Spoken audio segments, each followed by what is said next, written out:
Hey everyone, welcome back to the South Metro Fire Rescue YouTube channel. I know it's been a while since we've had a vlog, and there's been a bunch of questions about two different second alarm fires that South Metro responded to in November, and I'm here to get you updated on what happened at both of those incidents. Before we jump into the on-scene video, there are a couple important things about this building that I want you to know.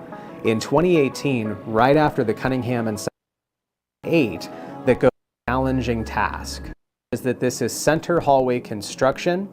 There are no sprinkler systems and no building alarm system. So other than smoke detectors, there's no notification method for all of those residents to be aware when a fire is occurring. To complicate matters, this building also has a fourth floor, but only in two sections of the building, and it only faces the interior of the courtyard. From the street side, that penthouse level may not even be visible. Engine 21. On scene, mega 3-story, multiple dwellings. We got a working fire, second floor, extending to the third floor, engine 21B. Offensive, stretching engine 3/4 from the exterior. Primary search, and I'll be command, Valencia command, on 3. Engine 21 Bravo, come in. We're good for water on the 2.5. Water's on its way, but be advised you have 200 gallons of water. Understood. You got help for water supply with the salvo? Yeah, I've got Denver Engine 18 hooking up a water for me. Command 21 Bravo. I would hold off on your interior attack till I get this water set up. We're gonna run out here soon. Call again for command? No water supply. It's gonna be fast. Copy. Then I'm gonna need your second floor. All in on search. 22 copies. Coming down the stairwell. Then we have the hose line stretched. Alright. Coming down 1300. Command 21 Bravo. Water supply established to engine 21. Yeah, copies. You got a water supply established to engine 21. 22 copies, second floor primary search. You want me to go up there with an additional inch and 3/4 rope in to connect with pre-connect? A-firm. Take it the second inch and 3/4 to hook to the Y. Break Aurora, engine 11, command. Having this command, I was just confirming your location. I got you floor 2, primary search with engine 22. Counting 3, command. 1 minute. On your arrival, prep for Division 2. Gear up. I'm going to make you Division 2 on your arrival. I copy Division 2 assignment. Command, engine 21. Engine 21. We're taking the fire apart on floor 2 right now. We got water on the fire. Alright, engine 21. I copy. You got water on the fire and confirm your location. We've got fire on the 3rd floor. We are on the 2nd floor. That's where the fire started. So we're on the 2nd floor, interior apartment. Copy. In Arapahoe County's 2nd floor, they've got multiple parties on the interior on the balcony with their deputies. Just FYI, they're safe right now. 42, level 1. Engine 42, I want you to spot your apparatus to the west of the 1300 entrance. I want you to pull an additional horizontal standpipe, floor 3, primary search, fire attack. And I'll work on a water supply for you. Good everyone. Good evening, everyone. Watching South Metro PIO, our fire rescue channel. Pretty cool stuff here. I'll play another minute of that as soon as we get the pre-net started here. There is no longer a net mode, so we'll get things going here. This is K1DBC. The DRC Learning Net will start in 1 minute. All stations, please stand by. I don't believe there is an option anymore to take things or put things into net mode. I will try it, but I believe things are changing a little bit. This is K1DBC.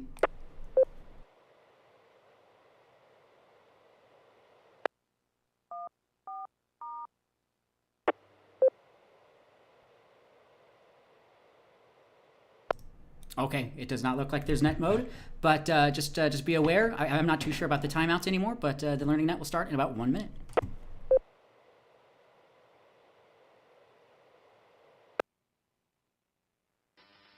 floor 3, the horizontal standpipe, primary attack, and fire search. Confirm you want all second alarm medics to level 1 on scene. That's affirmative. And can you give me, we should have a total of 4, correct? Interior, ladder rescues on the Charlie side. Copy, all in ladder. Patients out of the scene to the hospitals, and I'm in communication with dispatch right now, the medical supervisor in dispatch, to get a hospital status, bed count, and make sure we're not overwhelming any area hospitals and keep the closest hospital available for critical patients. All right, yeah, this is a video on South Metro Fire Rescue Centennial YouTube channel, talking about 2 second alarm fires. So check that out at your own convenience, and we will get things started here. Patients and get all.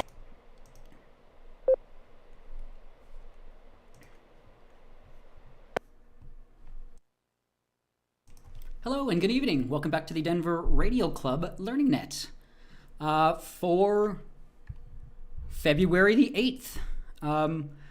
I apologize for last week's technical issues, but hopefully this week you can all hear me. So I guess I'll start out by if anybody wants like to volunteer to provide me a signal report, please let me know if you can hear me. Perfectly readable in 0 TRP.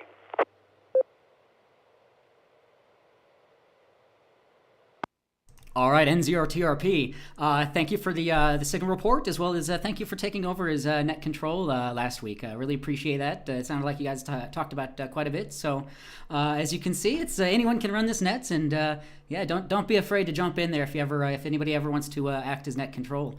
So yeah, it's a great place to learn about ham radio, STEM topics in general. Thankfully, we have plenty of combined experience and expertise.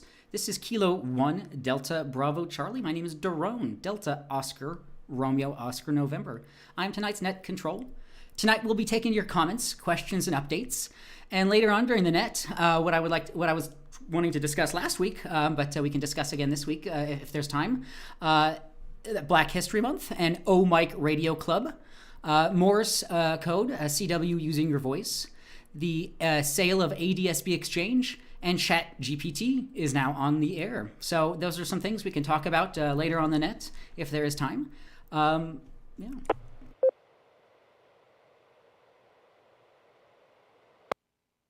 All right, this is K1DBC Net Control. We meet every Wednesday except the third Wednesday of the month at 7:30 p.m. Mountain Time on 145.490 and 448.625. You can contact us via email at elmer@w0tx.org, most social media at Denver Radio Club. We also stream and archive our nets on youtube.com/Denver Radio Club. So if you want to see some behind the scenes or additional visual context to the things we're talking about, that is a good way to do that.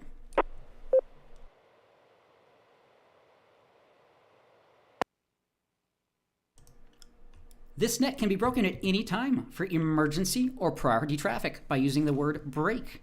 Is there any emergency or priority traffic at this time?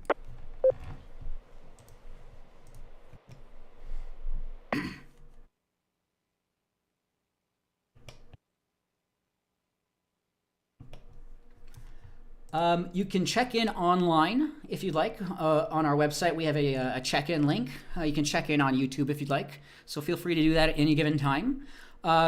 Check-ins via radio will be taken in alphabetical groups based on the first letter of the suffix of the operator's call sign. The suffix is the first letter after the number in the call sign. If you can, please try to use ITU phonetics or something similar, as we've talked about in recent nets. Anything just to make sure that your call is distinguishable over the air. So for your call sign at least, try to do that and indicate if you have traffic or questions as you check in. If your suffix begins with the letters A through M, alpha through Mike, please check in now.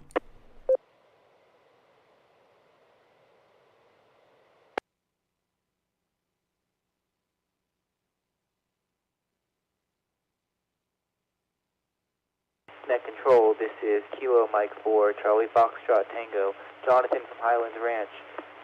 I'll be in and out, and thanks for operating.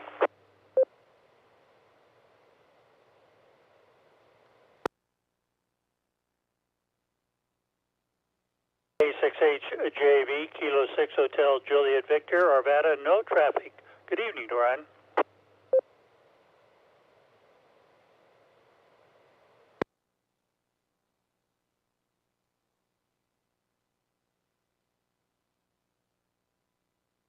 All right, this is K1DBC Net Control. I did get N0TRP Jim checked in. Appreciate that as well for the signal report earlier. And then KM4CFT Jonathan, appreciate that. No problem. Yeah, check in or out.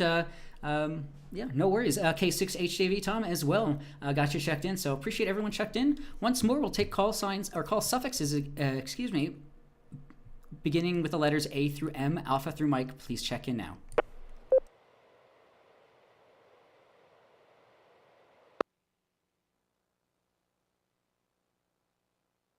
WD0CIV, WD0CIV, Charleston, Denver, no traffic.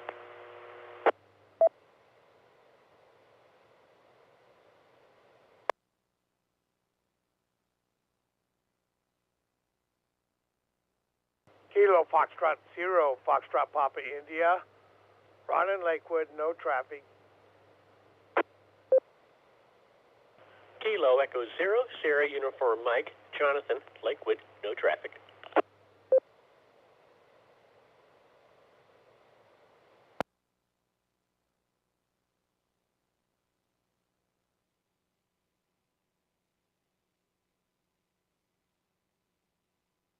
All right, this is K1DBC Net Control.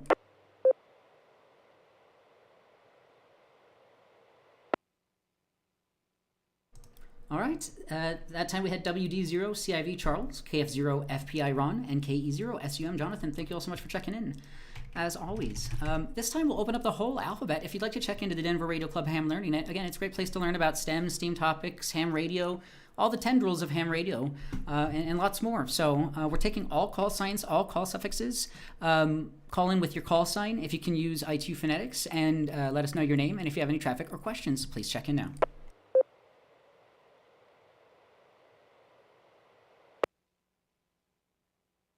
Alpha Echo 0, Sierra Foxtrot, Steve in Denver, no traffic.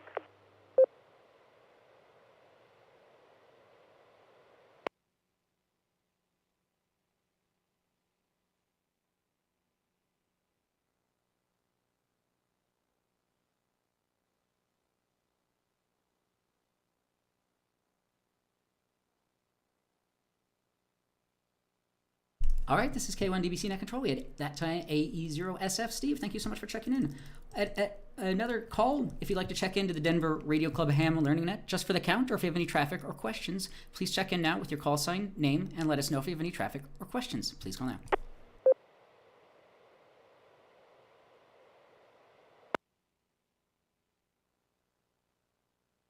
November 4, November Yankee X-ray.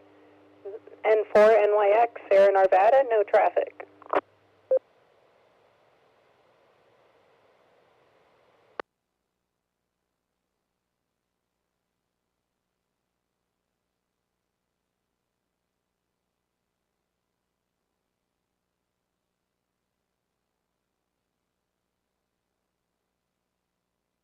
All right, and that time we had N4 NYX. Sarah, thank you so much for checking in. W0TX repeater.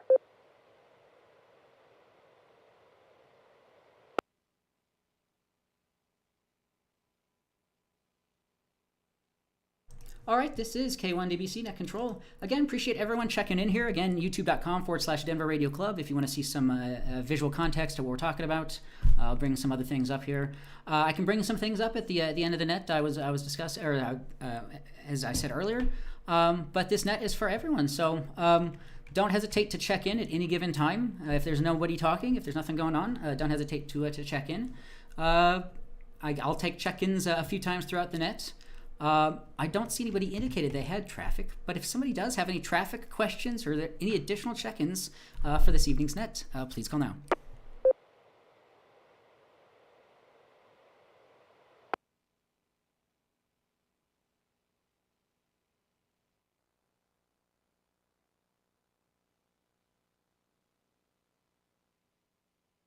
All right, this is K1DBC Net Control.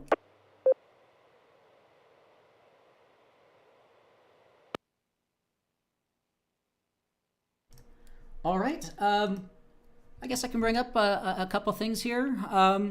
Let me see. While I'm bringing this up, I'll throw it back out to the group. Anyone else at the moment? Any comments, questions, any projects you're working on? Anything that's taken your liking recently, let us know.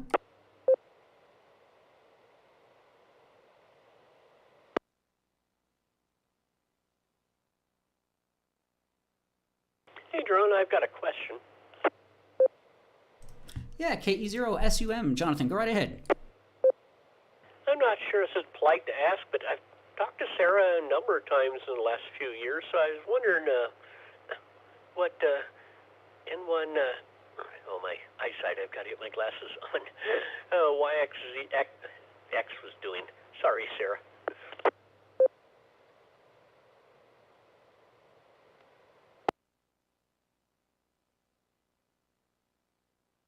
Oh, thanks, Drone. It was N4 NYX. November 4, November Yankee X-ray.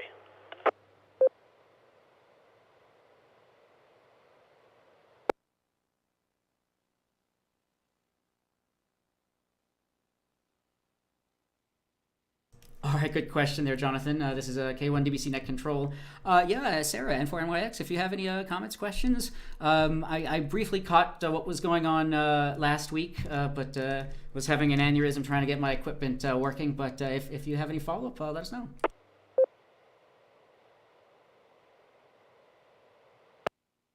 N4NYX returning. Thanks, Daron. Wasn't sure if I should jump in or let you direct that traffic there. Answer to that would be more that I've been doing after action report and been doing some research after doing the winter field day excursion that I did. Been procrastinating putting back up the antennas, so I haven't been doing a whole lot into amateur radio other than listening to the VHF, UHF stuff since I left the J-pole up on the roof. Other than that, not much busy going on here recently, unless you didn't catch last week when I chimed in about having gone out for winter field day. Operated solo out in the Roosevelt National Forest at one of the dispersed campgrounds up there.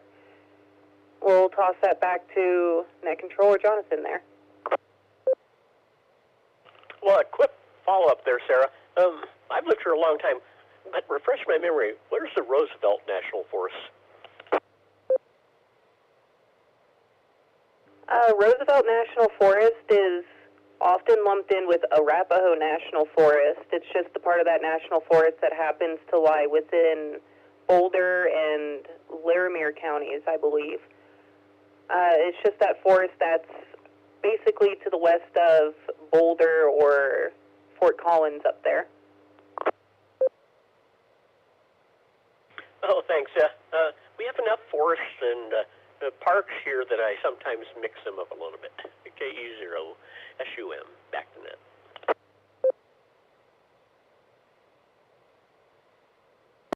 This is Kilo Mike 4, Charlie Foxtrot Tango for comment.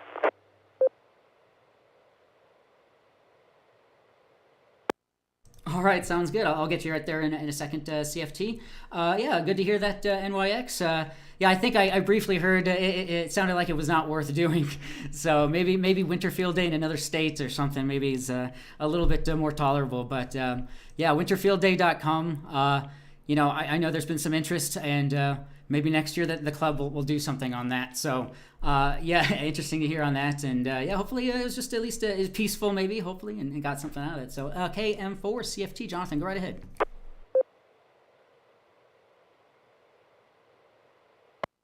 This is Kilo Mike 4, Charlie Foxtrot Tango. I was just hearing that we were talking about different forests, and that reminded me of a project I've been working on. This actually might be implemented into the Parks on the Air system, but I've been making a what's called a GIS file that allows you, like GIS is like a type of data that you can use for mapping, and I've managed to map most of the parks on. I've managed to map most of them in Colorado. So I didn't realize that, but I don't know if the other Jonathan is on the Discord, but I might drop that file, the shape file, onto the Discord. Basically, you can download this. There's a free program called QGIS. It's an open source program, You can you can open up an OpenStreetMap view and then drop this file into there, and it'll show you all of the parks. And it's quite useful because some of these parks are rather massive.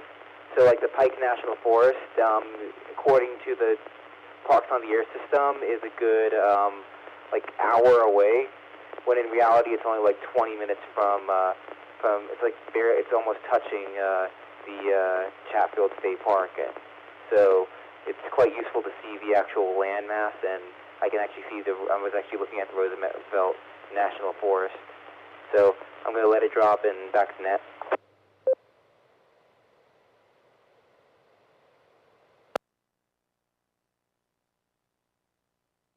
Cool, really, really cool stuff there, KM4CFT. Jonathan, this is K1DBC. Yeah, awesome to hear that. Yeah, w0tx.org/Discord. I don't go in there enough myself, unfortunately. It's surprisingly, I'm a lot more introverted than I may seem, but I need to step in there a lot more. So w0tx.org/Discord. Really awesome stuff there. Chat room for the club. So GIS, Geographic Information Systems, and it sounds like it's a file there that you can use with a combination of a program, QGIS, a free and open source GIS system. So really cool stuff to kind of map and understand better the parks on the air points and things like that. So it sounds like if you go on our Discord, you can download a file and be on your way there. Very cool.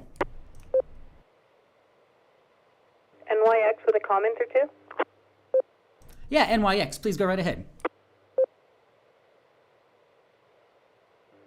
First, to expand on Jonathan saying about the parks on the maps, parks on the air's maps, yeah, it can be a little bit frustrating to comprehend where the park boundaries are at times. I know that on the Parks on the Air website, it gives you just a point in the roughly center of the park, and sometimes with these parks, the park boundaries can be a little all over the place between different property rights and so on and so forth. So having a file would definitely be interesting, and since I've already been doing some QGIS stuff, Jonathan, I'd be interested in getting a copy of that.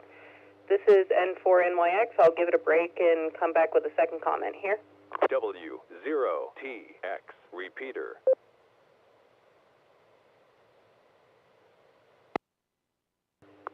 All right, second comment. I was going to say, on Winter Field Day, personally, I find it to be very worth it. I wouldn't say that it's always the most comfortable thing, but part of the mission of the Winter Field Day Association, who puts together Winter Field Day, it's not the ARRL who does it, Winter Field Day Association. Their point is that emergencies can hit at any time, any weather, and usually in inclement weather. So being able to operate in that inclement weather like the winter is a advantage and a good test of operating abilities. For instance, I remember last year, towards mid to end January, there was fire that broke out in very West Jefferson County or up in Boulder County. I forget where exactly it reached to, but that was in middle of January, cold weather, snow, all of that. And for those of us interested in emergency communication or preparedness, then being able to test in a not emergency can definitely help improve the skills. So that's my endorsement on forcing yourself through the discomfort there. Hi. We'll toss that back up to net control there. This is N4NYX.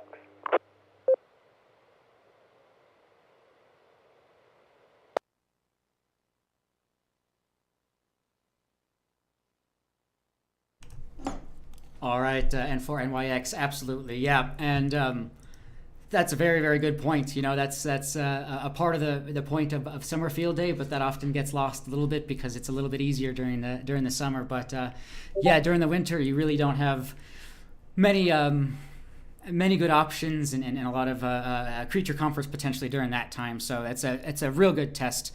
So yeah, this is not associated to the ARL. Yeah, more information, winterfieldday.com. Yeah, as Sarah was mentioning, natural disasters are unpredictable, can strike when you least expect. Training and operating skills should not be limited to fair weather scenarios, and preparedness is the key to a professional and timely response during any event. So really, really great points there.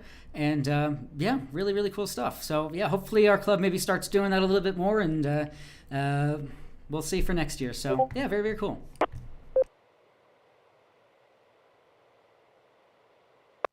Can I ask Sarah another question? KE0SUM. Yeah, SUM Jonathan, go right ahead. Sarah, yeah, Parks on the Air as well as Winter Field Day.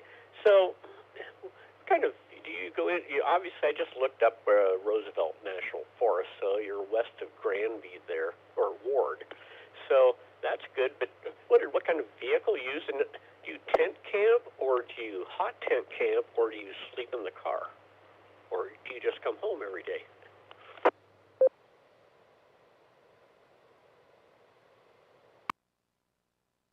And for NYX returning to that question, this past year I went out and tried to do tent camping. I've been writing this into my after-action report, but I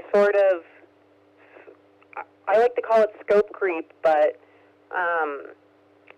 sort of expanded past tent camping without really accommodating for the needs of that. For instance, I invited a few visitors out and thus had radios and whatnot out on a table.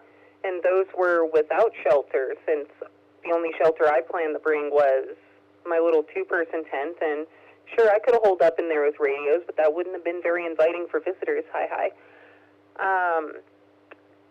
I would say that in the future, knowing how many people I'm accommodating, would definitely be looking into doing a wall tent or hot tent or one of those propane heaters for that sort of situation there. That was pretty lacking this time around, and yeah, I think I'll leave it there unless there's more comments, questions on that. This is N4NYX, tossing back to the group in net control. I'll go ahead and finish drone, but yeah, Sarah, it was a couple of years ago I'd met a ham radio operator, W3REM, and he was a big fan of hot tent camping, and we went up on the north side of Rabbit Ears Pass, and the first time I'd ever slept in a hot tent, and he explained it. We got there and set it up, and boy, this thing was big, and I love a hot tent, but that's the first time I'd ever done it. And I suppose the most interesting thing I already knew is, as a rock climber, a friend of mine had a single-walled tent. In the morning, they tend to drip on you. KE0SUM, back to net.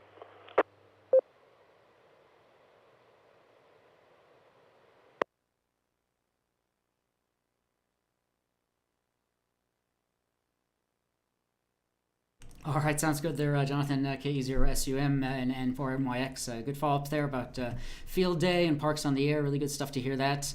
Yeah, it's all about, I guess, what you're comfortable doing and maybe have what resources you have available. And yeah, it's, as you see, if you've been to our summer field day or other field days, it's, it can range from tent campers to car campers to RVs. So whatever you feel comfortable doing, and I'm sure over time it becomes a little bit more easier to do, and there's probably a lot easier ways now to do this, and but yeah, it's nice to have it be inviting for other people, just in case you have other folks over. So yeah, really cool stuff. So yeah, we'd always love to see photos or hear stories. If anybody's done any Parks on the Air or Summits on the Air and you'd like to share stuff, definitely don't hesitate to let us know.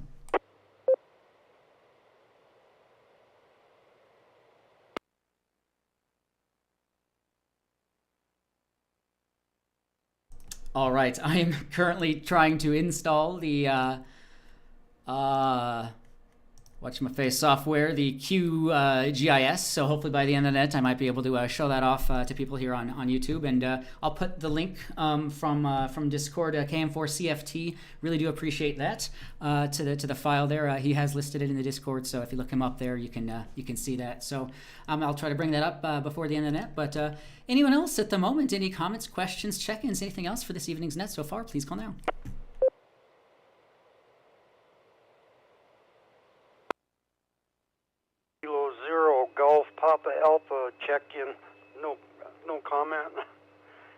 mic button is really touchy on this Yaesu.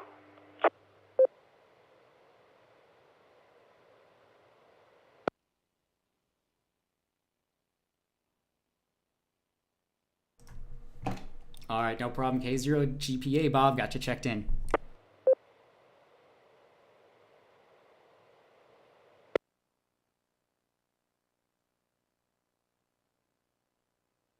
All right, yeah, I guess we'll take this time to take official check-ins. Welcome back to the Denver Radio Club Learning Net. A great place to learn about ham radio STEM topics, and we have plenty of combined experience and expertise. So my name is Daron. Call sign is Kilo 1 Delta Bravo Charlie.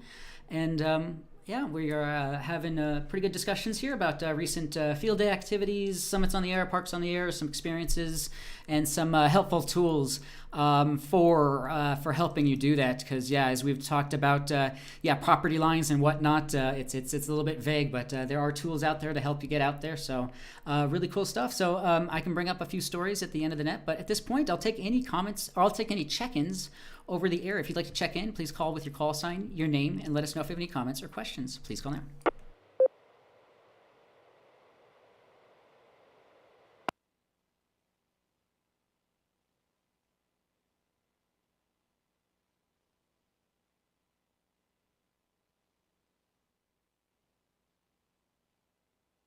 All right, this is K1 DBC Net Control.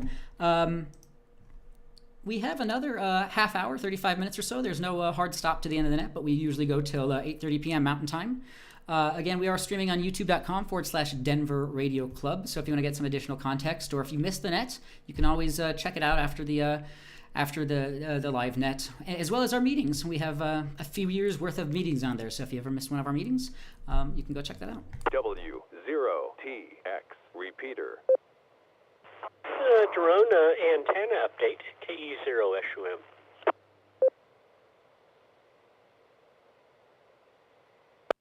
All right, sounds good. I think there was a double in there. I had SUM with an antenna follow-up. Was there somebody else trying to call in there? N0TRP.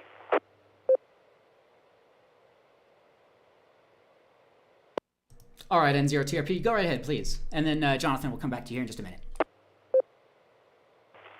Yeah, this is N0TRP. I was just looking at your screen on YouTube there at the check-ins last week, and I see 4. I have another list that I emailed you. I don't know if you got it. I sent it to your W0TX email address. Did you happen to get that? I did. Let me update that in about 30 seconds. I can do that for you. I appreciate that as well. Thank you so much. Thank you, sir. N0TRP, back to net.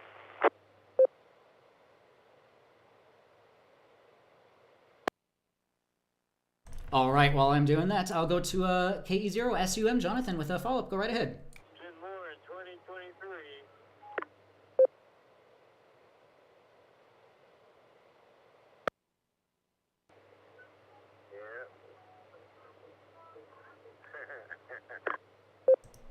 This is K1 DBC.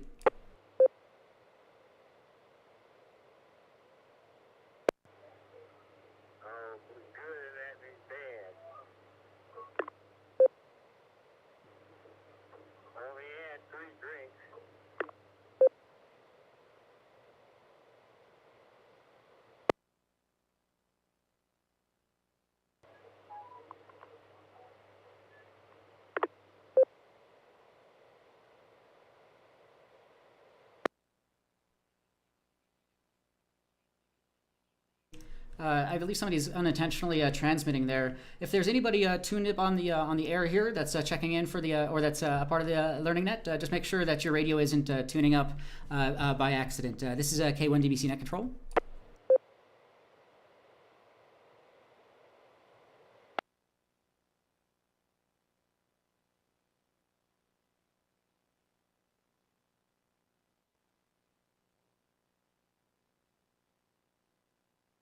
All right, this is K1 DBC Net Control.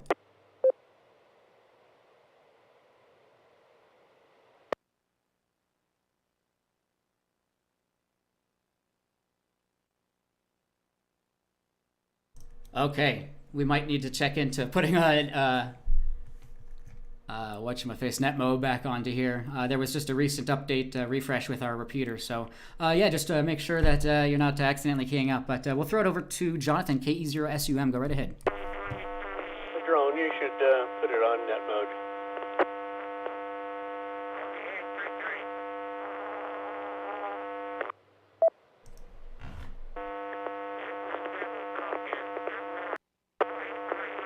Unfortunately, there's no net mode anymore. I can't change this.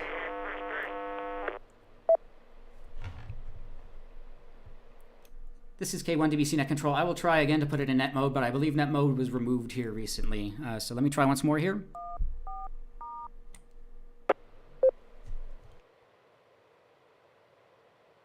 Well, it's just a thought we're coming through. We're just getting all that obnoxious QRM.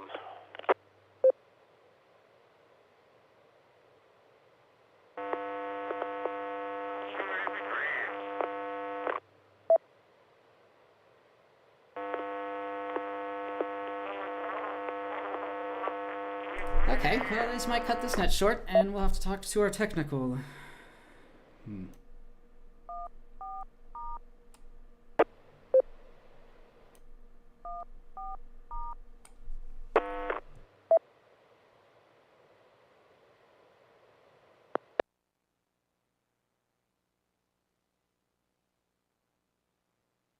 This is K1DBC Net Control. I believe somebody's maybe unintentionally transmitting, but your microphone is transmitting. We're getting a hot mic for the last few minutes. Can everybody please check? I believe GPA Bob, you said that you may have an issue with the push to talk, but just in case, just anybody listening, just so we can continue on the net, unfortunately I can't put it into net mode anymore. That's not me. I think it's intentional. Somebody's doing that just to do it.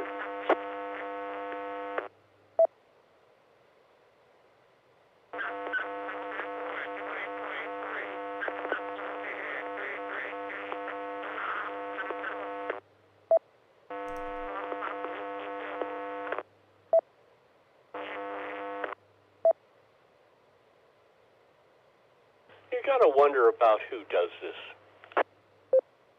Yeah.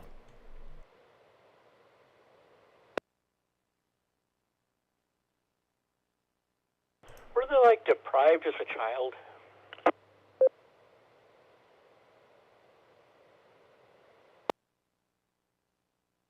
Very frustrating to say the least. This is K1DBC Net Control. I'll give it just about 30 seconds here. We may potentially move over to a different repeater, but give me just a moment here.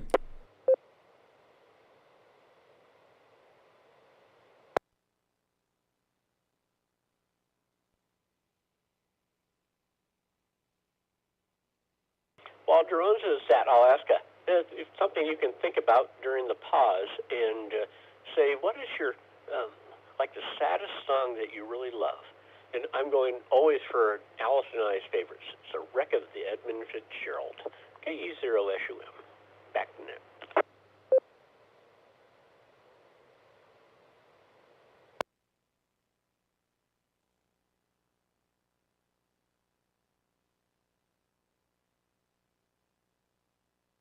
All right, this is K1DBC Net Control. Good food for thought there, so might jump back onto that at some point. So, yeah, well, there'll be an exam at the end of the net. Think about the saddest song. There you go. This is K1DBC Net Control. I'll drop it once more and see if there's any other QRM here, and then I'll throw it over to Jonathan.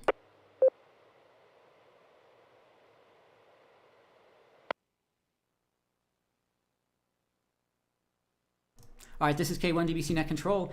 If you are, if you can hear me, and you are intentionally trying to disrupt our net, A, we don't appreciate it. B, it's illegal.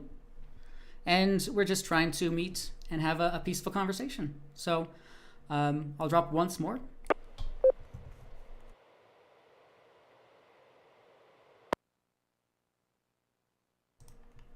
Okay, not hearing anything just at the moment. KE0SUM, Jonathan, if you want to follow up on antenna question, go ahead. I'm glad you said that. It's been a while. I forgot almost what I was talking about. So here's the situation. Two different HF QRB radios, Xiegu G90 and the X6100. I have one hooked up to a Chameleon magnetic loop antenna that I got to borrow from work. Very expensive, $660 retail. But then I have the G90 hooked up to a end-fed half wire, and they're both, well, a loop you tune all the time. My end-fed half wave is resonant on 20 and 40. There's not a lot of difference inside my house as far as noise goes. So it's still open for debate because I have to take this loop outside and see what I hear. KE0SUM antenna update.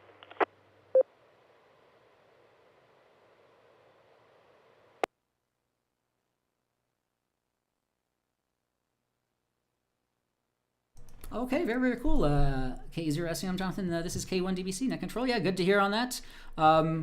Between the Chameleon mag loop, yeah, it's yeah, use it or lose it, hopefully. So yeah, use it while you can. That's pretty cool stuff to be able to try to use there. And yeah, end-fed Commodore Garden end-fed half wave, pretty common antenna, and have a lot of people have always had fairly good results. And tuning versus not tuning, there's always different differences of opinions or if it's needed or not opinions, but different situations where tuning is not needed or whatnot. So yeah, loop antenna, yeah, we'll have to hear on that. I have still yet to play with any loop antenna, so maybe one day, maybe upcoming field day, somebody might have one. So yeah, I have not played around with it one myself. So s.t.e.m, Jonathan, yeah, good follow-up. Yeah, let us know on that, or if you have any more on that, let us know.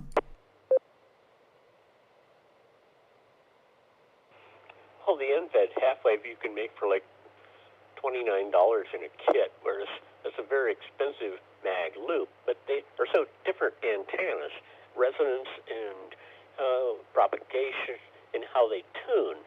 I guess that's the thing. But I will say I was very scared of mag loops. I've been studying them. I think we've talked about this for a year or so. That I was curious about tuning them. So this one's from work down at HRO, and I was going to borrow it, and I talked to Rob, my friend, who does a Tuesday night net, and he took me over and he plugged it into a ICOM 705, and he says, here, you tune it for maximum noise. And you can see the noise go up. And at that point, you adjust it for the SWR. But it's easier to tune than I thought it would be, but it's very narrow-banded. I mean, you're tuning for a very specific frequency. KE0SUM. Back to net.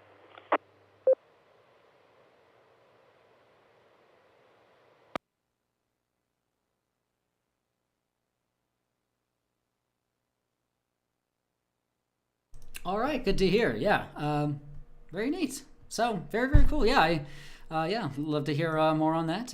And if anyone has anything on that, any experience with Chameleon mag loops or half waves or anything you would like to say on that, or any follow up on that, let us know.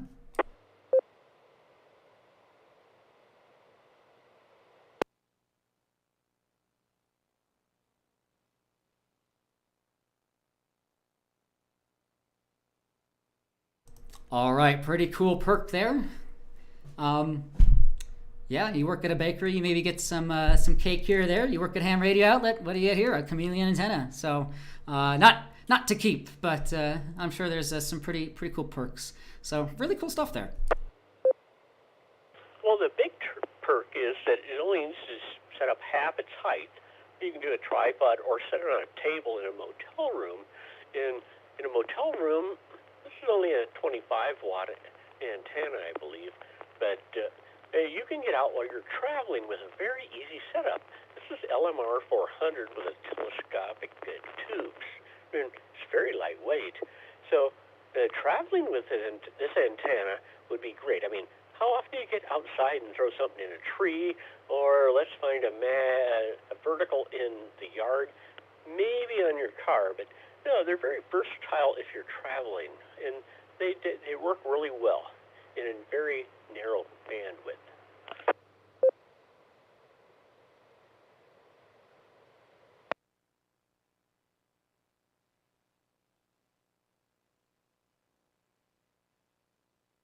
Very, very cool. Yeah, very cool stuff there.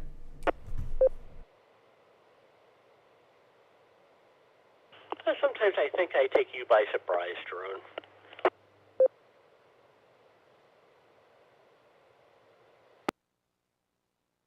No, it's very cool stuff. Yeah, it's always learning about this stuff.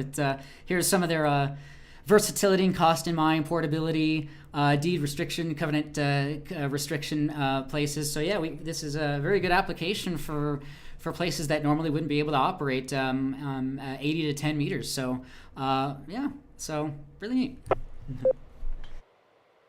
I'll throw out kind of a last comment on this subject, but if you live in restricted areas, a lot of times this can sit on your deck and work well, or out on a patio and nobody'd see it, or inside your home in HOAs. This will work really well.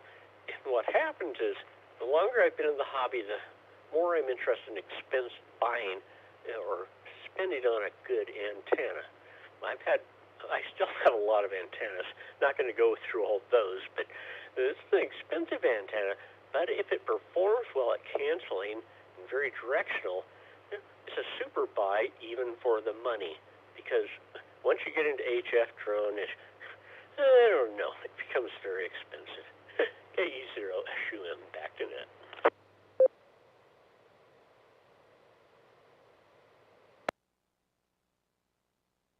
Good points there. Yeah, absolutely. Yeah. First of all, we've said before, buy once, cry once. You know, don't buy it. Several cheap things. You know, do your homework and understand the needs of what you want. And sometimes we get carried away. We love to window shop and look at things, and there's a lot of cool stuff to do and touch and see and buy and whatnot. But yeah, and also cost prohibitiveness potentially for some newer hams is why you may not see a lot of this stuff out there. So HF, I'm sure you can get quite expensive. I think I might have misheard the start of your comment because, yeah, when I first got into it, I was interested in making very inexpensive HF antennas. I do have the money. I didn't want to spend it, so I built 3 or 4 antennas before moving up to buying several of them. But no, it's a whole learning experience, in my opinion, especially about antennas. Like, don't come in and say, I want the best antenna you have. It's like, have you ever played with an antenna? I can give you a great option, but I don't know that's the best way to go.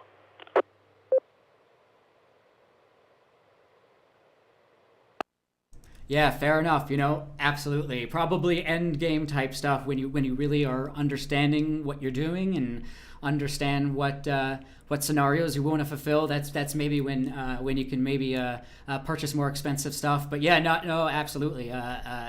Kit building is such a huge part of the hobby, and really easy way to get into HF and Fed half wave antenna kit by ARL. As Jonathan mentioned, a really cheap product here. I think it's just about $50 or $60, and you could do the exact same thing. And it just is a learning experience and a really easy way. So about $80 for NFED half wave to build here. So a really good way to get into it. And then once you have more needs, you can go and purchase something more expensive. But things like this do quite well for up to 250 watts. So and several bands. So really neat stuff here. Don't forget to mention that kit's, I think, 49 to 1. So this is going to be good for anything you throw a wire up.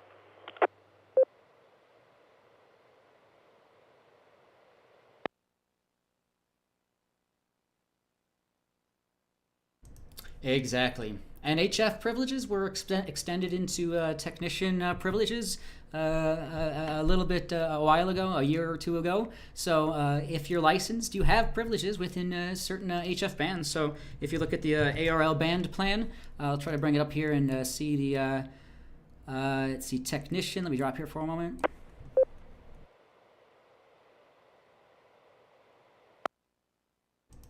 Yes, so I think technician looks like, I think 40 meters, 50 meters, maybe I'm misreading or looking at a different one here. But you do have HF privileges as a technician class, so no excuse not to get on the air. Hey, drone is 6 meters, some of 6 meters, but 10 meters is a big thing for a phone with a technician. And 10 meters has been really open, like, I don't want to say for a month. People have said all day you can talk to people on 10 meters.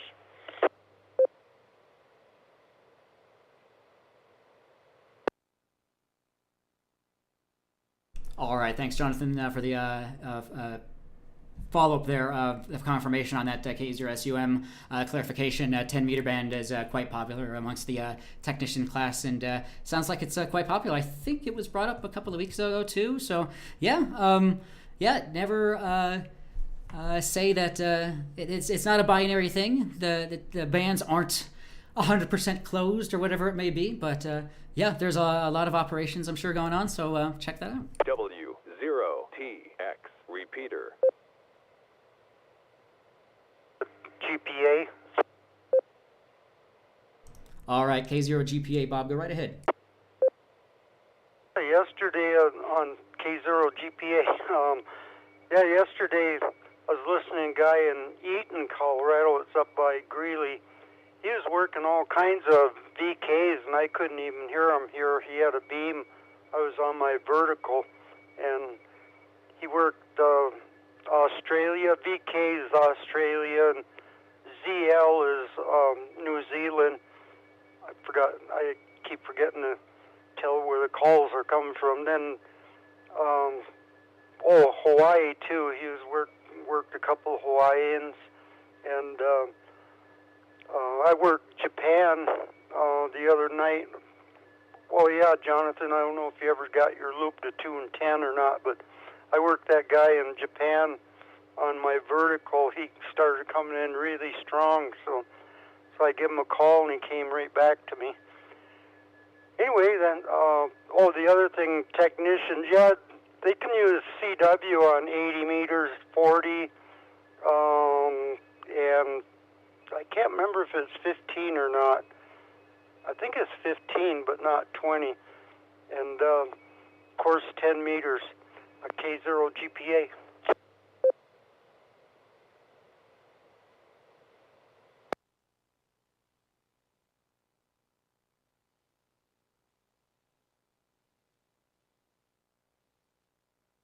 All right, K0 GPA, appreciate you following up on that. Yeah, it looks like 10 meters is pretty I'm looking at the wrong thing here. Pretty popular at the moment. So yeah, don't hesitate to get on the air if you have the privileges to do so. And yeah, it sounds like people are reaching. As you said, Australia, New Zealand, Japan, Taiwan. So yeah, a lot of Southeast Asia, and a lot of cool stuff over there. But Bob, don't you attribute this to the solar cycle? K0SUM.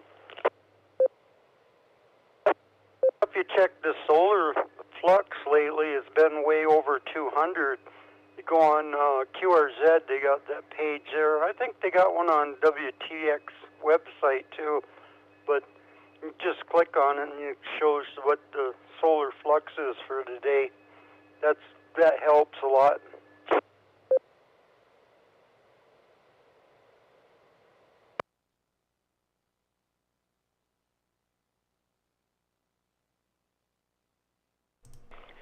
I got a question. I don't think Jerome will mind, but what time's Great Line this time of day? We both live in Lakewood. I don't think you're in Lakewood, in Littleton.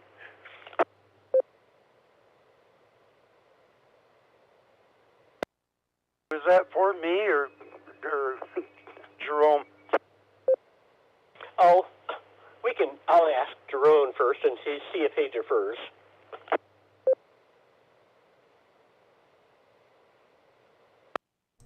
Good question. I'm guess that would probably just correlate with the time of sunset, potentially. Not too sure specifically if that, but that might be a potential indicator. But yeah, I'll throw it to GPA if you have any follow-up on that. Yeah, there's a map, and I was trying to think of where it is on QRZ or it shows the gray line map, and I can't remember where I've seen it. I haven't used it lately. It's on, look up the gray line map, and it'll probably show up. I think it's on QRZ, and in one of their menu pull-downs, K0 GPA. But I ask, what time of day? You see, I think gray line was probably around 6 p.m. this evening. I'd say it's pretty close.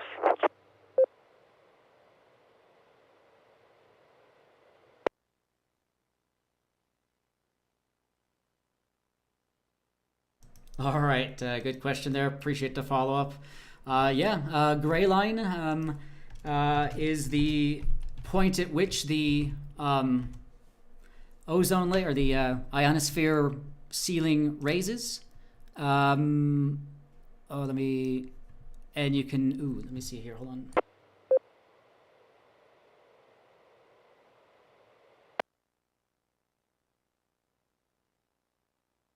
I'll see if I could try to speak to this about with any sort of eloquence, but there are different layers of the atmosphere, and in the ionosphere, and in the evening as the sun sets and as nighttime falls, these layers raise, and so the potential distance for radio signals to propagate off of the ionosphere, the distance greatens. So that's why we often operate HF at night, is because you'll get a lot more operations, your signal will go a lot further, and that's why we talk about gray line quite a bit.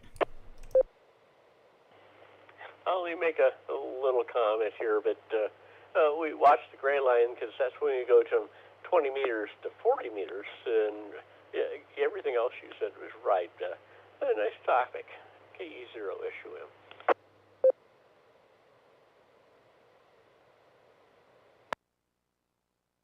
All right, appreciate that. Yeah, just should have probably just brought something up that someone else had written. So, gray line propagation is a form of HF radio propagation apparent at dawn or dusk, where signals traveling along the line are heard at much higher strengths.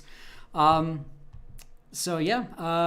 could find out quite a lot online about that and how that works. So there's a lot to get into, but essentially it just means your signals travel further, and as Jonathan mentioned, different bands become more alive during those times.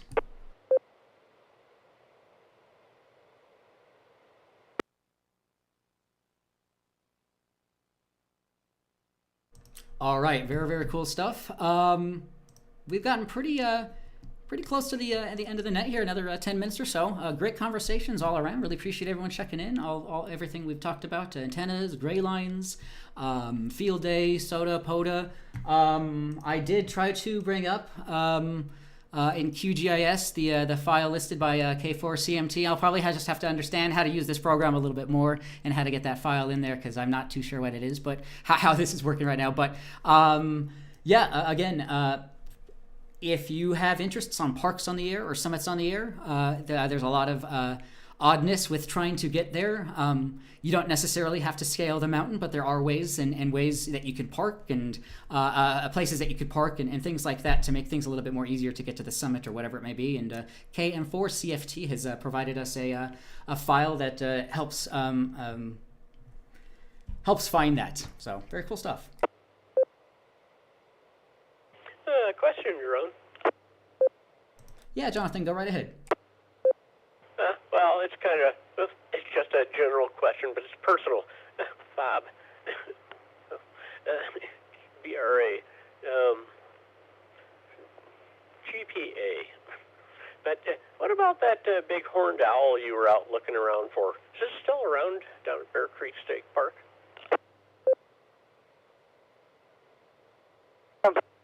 They show up right around 4 or 5. The park closes at 6, so there's 2 or 3 guys down there with cameras and stuff taking pictures. You never know where he's going to be, though. This time he was close to the park entrance. I got a glimpse of him, but he was kind of far away. I didn't have my binoculars with me. I seen quite a few of them down there. A K0 GPA. Well, now, Bob, I'll only chastise you for a moment because I've been old. I'm older now, but since I was young, I love binoculars, and I carry a pair in the car. I have pairs all over the place. Why have you forgotten your binoculars? W0TX repeater. I had my spotting scope, but I didn't take my binoculars. Yeah, I gotta get them out and bring them with me. Nice talking to you. KE0SUM back to net.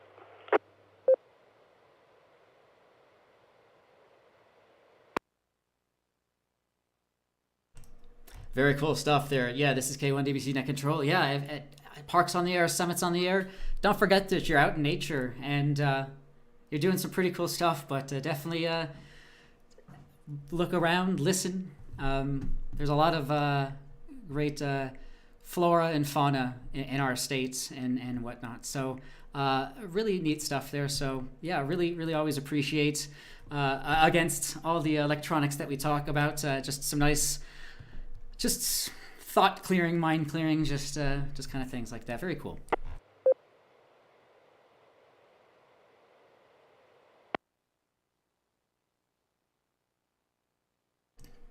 All right, this is K1DBC Net Control. We have about another 5-10 minutes or so. No hard stop. A few things I can bring up, but if there's any other comments, questions, check-ins, anything else so far for this evening's net, please call now.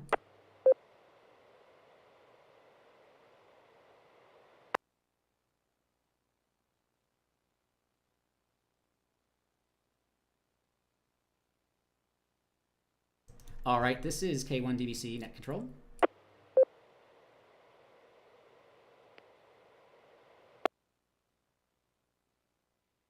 Some quick things here. Some things I wanted to discuss quickly last month. Unfortunately, just didn't have the opportunity. As you may know, this is we're in Black History Month. Has started here.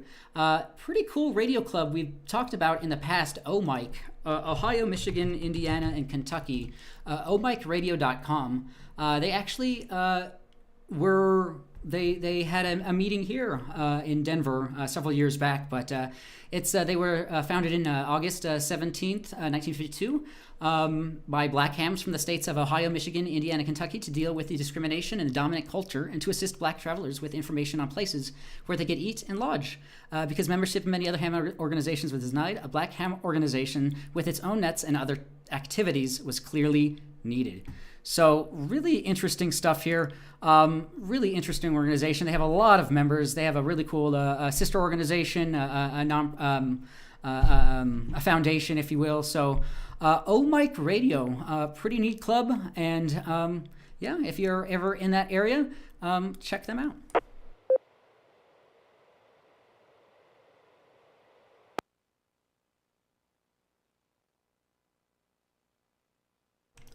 All right. Yep. As always, I like to think about this hobby or how electronics are. Analog electronics have no bearing on skin color, race, creed, sex, anything, gender. So it's a hobby, welcoming of everybody, and we're always glad to hear more people on the air and glad to hear more experiences and see more people joining our hobby. So yeah, really love seeing that.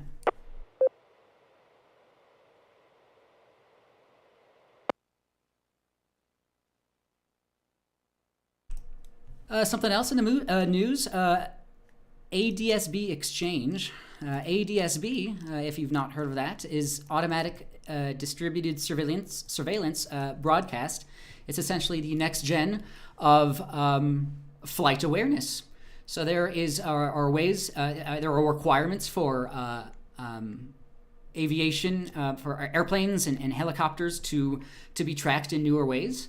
And you can find and track these things online. Flightaware.com, flightradar24.com, plenty of places that basically you can use a software-defined radio to share that information, to share the aviation data around you. So a lot of these websites are fed by people having a Raspberry Pi and a software-defined radio, and pushing that data for free to these websites.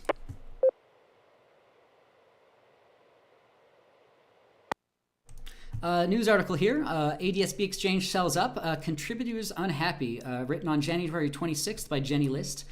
In the news among aviation enthusiasts, the ADSB data aggregation and aircraft tracking website has been sold by its founders for a reported $20 million. This type of routine financial news is more at home in the business's media. It's a community-driven site whose data comes from thousands of enthusiasts worldwide connecting the receivers to feed that. Sale to a commercial flight data company has not gone down well with this community, who are unsurprisingly unimpressed that their free contributions to the website have been sold. Yeah, there are plenty of alternatives out there. So, yeah, this... yeah, pretty interesting stuff, and yeah, just know what data you own and what you don't own, and what's should be publicly accessible and whatnot. So interesting stuff there.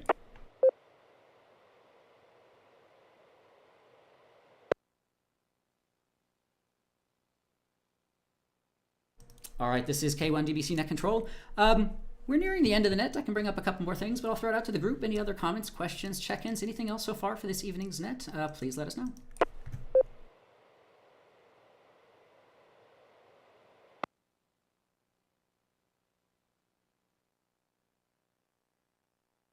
Let's quickly peruse website rtl-sdr.com if you have interest in software-defined radio or everything that is capable. There's some really awesome news articles up here. Let's see. Wow, pretty heavy stuff. A lot of radio telescopes, a lot of passive radar, some really heady stuff, but some really cool stuff. So rtl-sdr.com, really interesting articles, antenna rotators, all sorts of stuff. So this is K1DBC Net Control. Once more, at the moment, anyone else, any other comments, questions, check-ins for this evening's net, please call now. Question, KE0SUM. Yeah, Jonathan, KE0SUM, go right ahead. Said it was nearing the end of the net, and so I thought, oh, I want something really short, just like a very short question. I may have asked, we've known each other a long time, Drone, so I may have asked you this before. It's a very short question.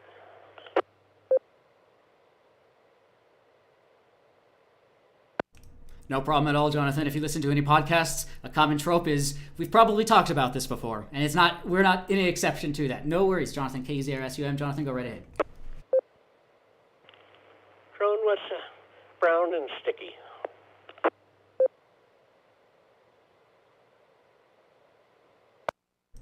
Would it be too obvious to say a stick? Or brown stick? It's one of my favorites. It was considered the worst joke. Yeah, I was canoeing with my brother, and we were driving up to Minnesota, and my nieces and nephews, they were all saying this. I bet this joke has to be, oh, goodness, I'm so old. Because we were going up there back in a long time ago. But thanks for playing along.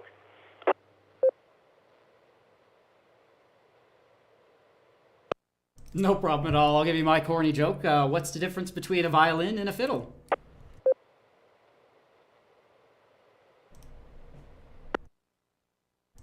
One has strings, the other has strangs. That's it, folks. I'll be here all night. So this is K1DBC Net Control. Appreciate everyone being here. This will be the second to last call. Any other check-ins, comments, questions? Please call now.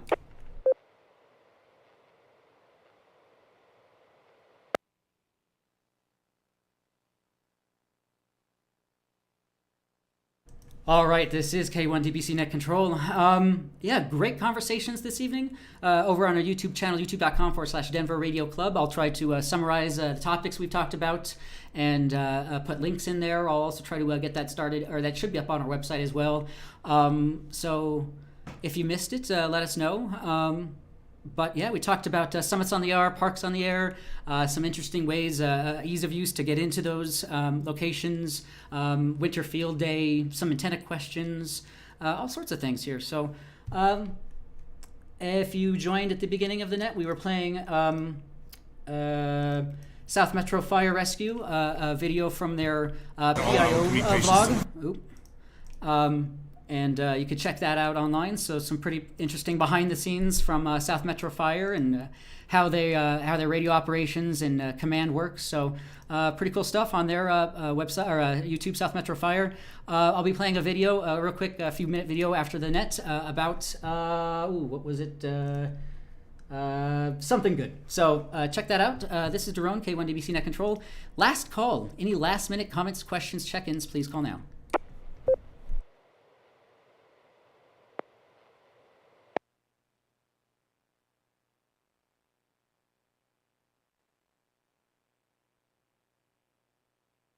All right, I will be playing a video on from NASA. How do they communicate with spacecraft? So radio-related stuff. So 3-minute video or 2-minute video, so check that out if you want. This is K1DBC Net Control. Appreciate everyone being here this evening. Tonight we had a total of 10 check-ins. Really appreciate that. Appreciate everyone checking things out online. Don't ever hesitate to comment on there or let us know what you'd like to see. This is K1DBC. YouTube.com/Denver Radio Club, Elmer at W0TX.org. Join us next week for our club meeting. It's going to be presented February 15th, presented by Dr. Barry Kutner, W2UP, on high-speed telegraphy. He will be he's competed worldwide individually and in team efforts and has won many awards. So join us for that meeting there. So we had W0TX.org W0TX.org/meet, or just right on the front page there you can find more info. That said, there won't be a Learning Net next week, as there'll be an Elmer session at 6 p.m. Again, this is all online, so check that out. W0TX.org for more information. You don't need to be licensed to join that, and nor do you need to be a member. Everyone is welcome.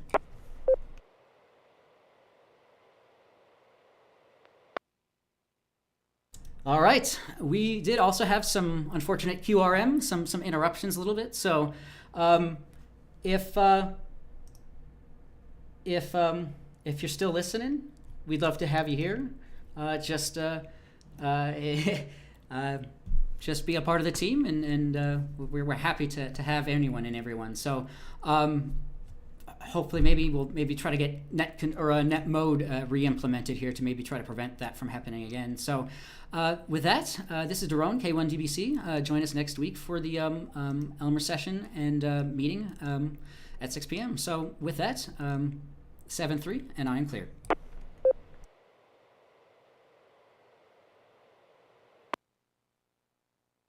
All right, everyone, thanks for watching on here. Watch a 2-minute video here on NASA and how they communicate with their satellites. So check this out. So I appreciate everyone being here this evening, and we will talk next week. How do we communicate with spacecraft?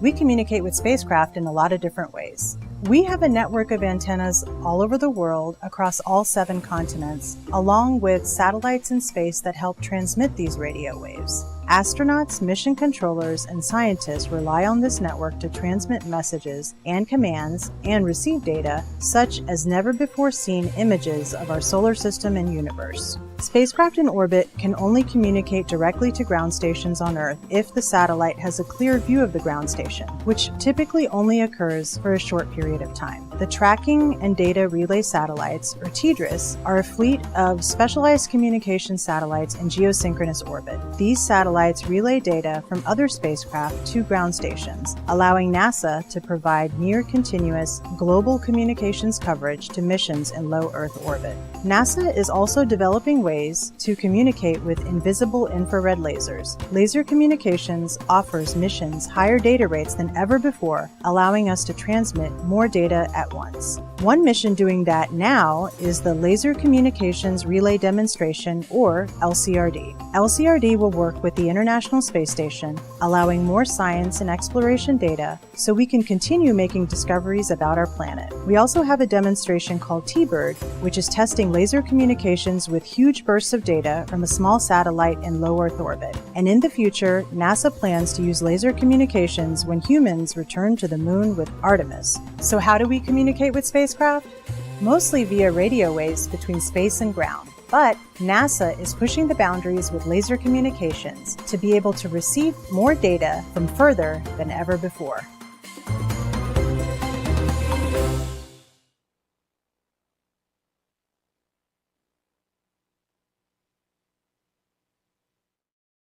NBC Television.